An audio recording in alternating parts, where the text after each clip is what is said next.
Hi guys, welcome back to Kobe's Kitchen, where we share simple, amazing recipes. You don't have to break a bank to create an amazing meal in your home. And homemade food does not have to be boring. Thank you so much for all who have subscribed. If you're watching this now, how we just subscribe. Please take this chance. I'm giving you 3 seconds. Please hit the subscribe button. Actually, it's very free and you get to enjoy my simple recipes and enjoy my beautiful face. So anyway, today we are making some kaimatis and habari ya watu wa Mombasa, mwambaje. Haya, leo tunakuja kupika kaimati. Sasa keti kitako, enjoy, jifurahishe. Let's head over to our ingredients. So I've measured I'll be using 3 cups of all-purpose flour, and for the cups, ile kikombe nimetumia ni hii. Hapa ni easy meals, easy whatever, so you don't need to break that bank kwenda kununua measuring cup. So I'll be using this thermos cup. If you have ile ya kauro, tumia hiyo whatever cup. Hata kama ni ile ya mtoto, be consistent with the cup. So I have measured my 3 cups of all-purpose flour. Alafu I'll be needing a cup of sugar, and for flavors I'll be using cinnamon and vanilla extract, plus I'm using my instant yeast. So I'm hoping this yeast haijakaa for too long, because kama imekaa for too long our dough won't rise and we won't have a video, so itaishia hapo. So I will not be posting a video, so we are hoping iko sawa. So for now I'll be mixing in my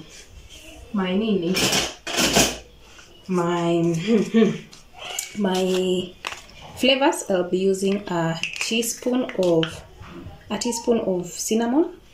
So this is already a tablespoon, 5 whatever. Hii ni ile kijiko ya mtoto ya dawa. So yeah.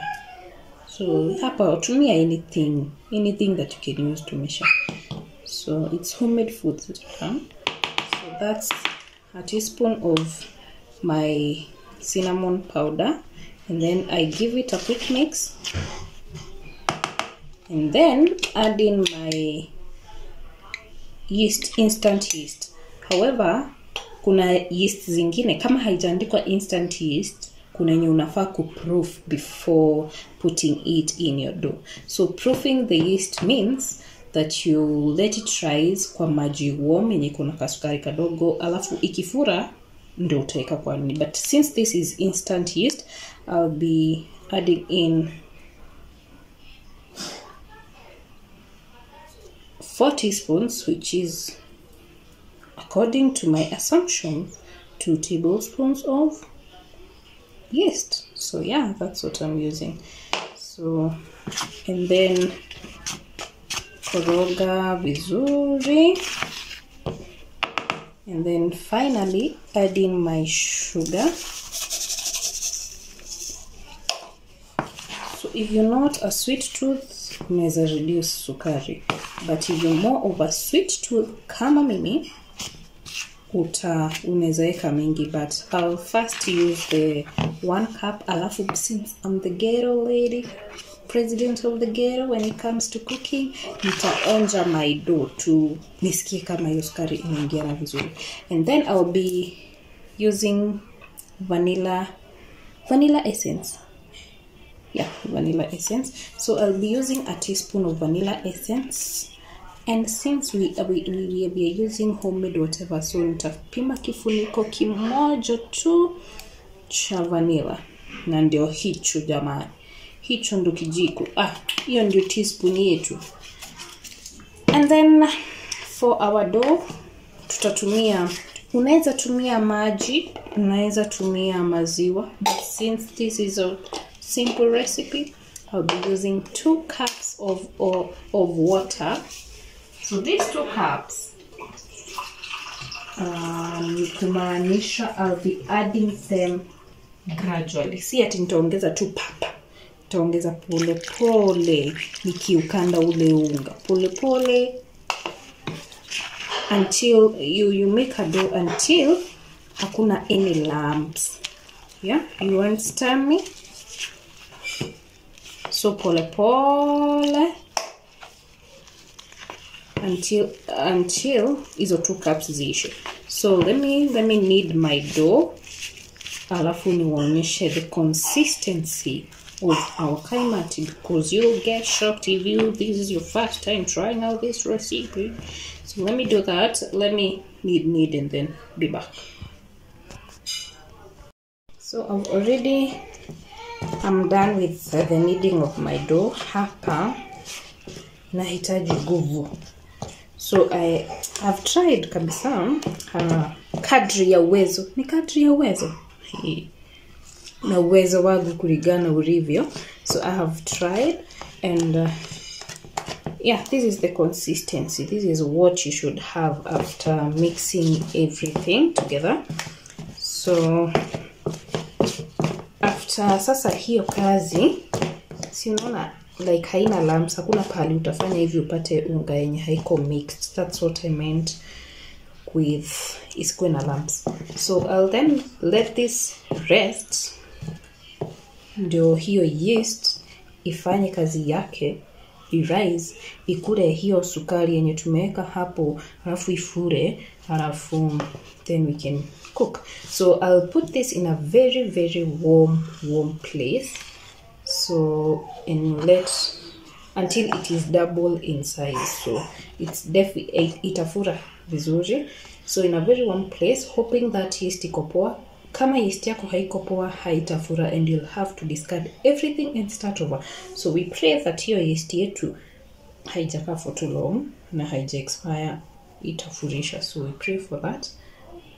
And I'm putting it preferably to my oven with the lights on only, not the lights peke yake. So ndo hapo kajoto ka nini.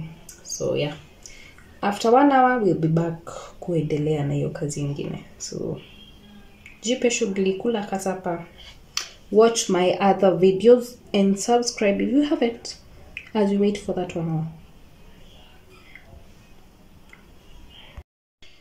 So as you can see, our yeast imeproof vizuri hadi our bowl was not big enough, ika overflow.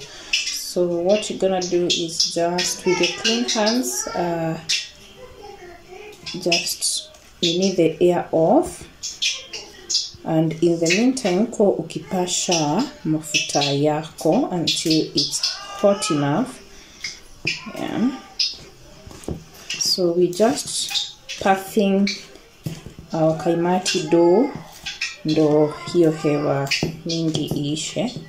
Yeah.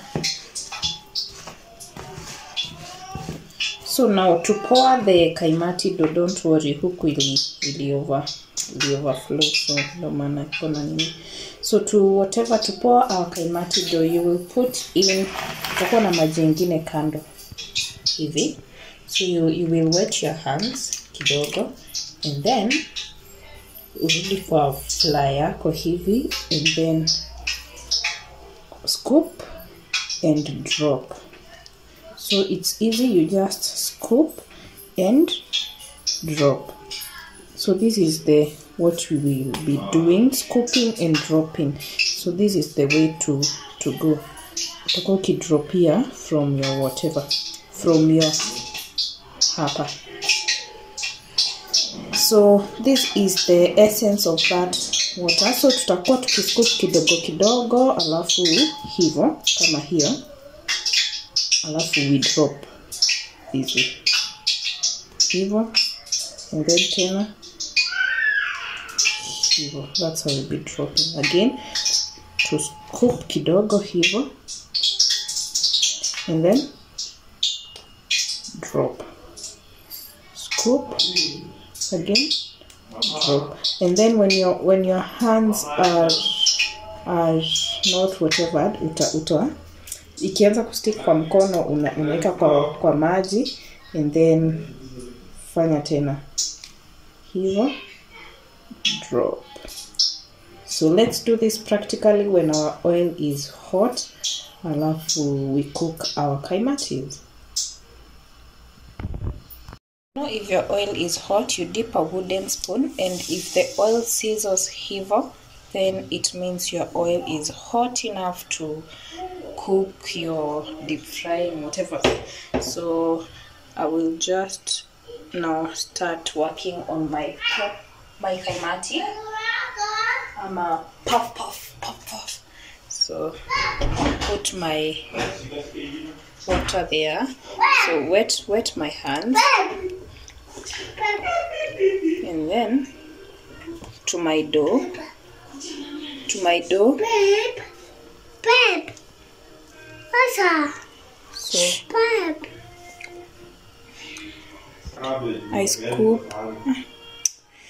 I scoop my dough, and then now it's time to pour to my whatever. So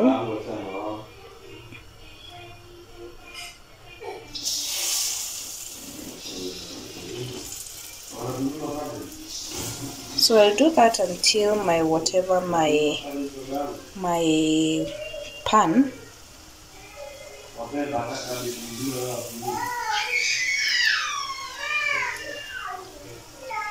So make sure you don't overlap your pan with the kaimatis.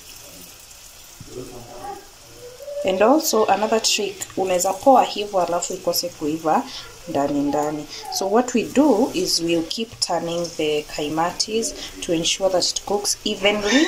Ukikata ndani usipate haijaiva vizuri. You can see it has already started dividing. So yeah, I will just stick with those, and then kwanza niendelee kutantan hizi until they are well done. So that's it.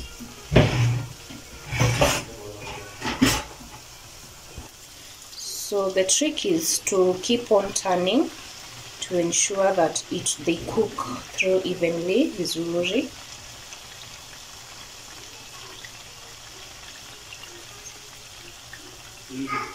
So turn around through. So hii ni ile yenye tulianza nayo and tumeifanya ikae for long on one side.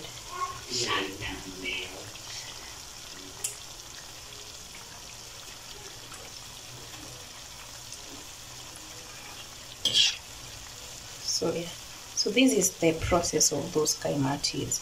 So ukiacha ikae for long on one side, unakuwa too brown kama hii. But if you keep turning and turning, haitakuwa brown on one side more than the other.